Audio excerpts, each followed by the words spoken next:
Wala nang intro-intro siya si Rafi Tolpo. Galit sa masama, akala ko totoo.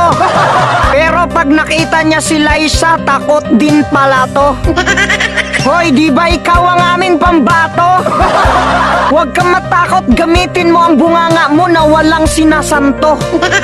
Akala ko ba tagapagtanggol ka ng mga Pilipino?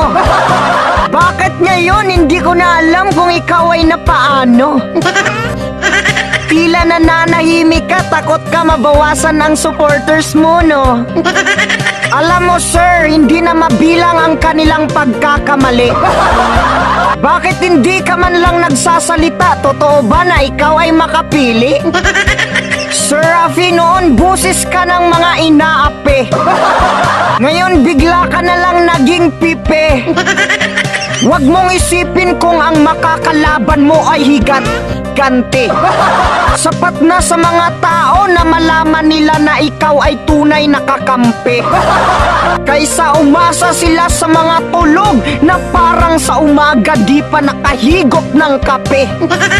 Kumilos ka na, mahal namin sa Senado. Maghihintay na lang ba tayo ng sweldo?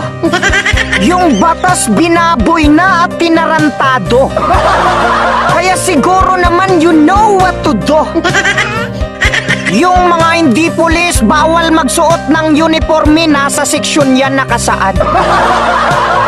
Kapag simpleng mamamayan ang gumawa niyan, kulong kaagad. Tapos kapag pulis, okay lang na lumabag. Wow, ang galing nyo, wala kayong katulad. Mga sir, hindi ko sinasabi na pagdating sa batas kayo ay magpapiling inyo. Pero sa dinami-dami ninyo, wala man lang ni isang nagtatanong sa inyo.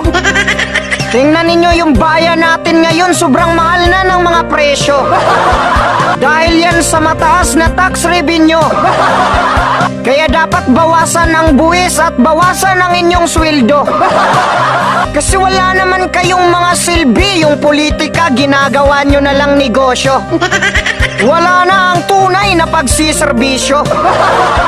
Wala na nga kayong ginagawa, nag-away-away pa kayo.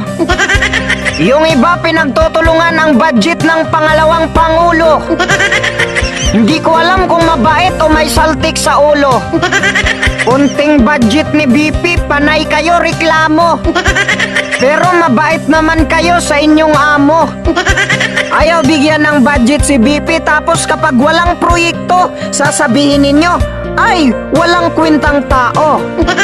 Milyon lang ang budget ni BP, pero tumutulong sa national security, pero sekreto.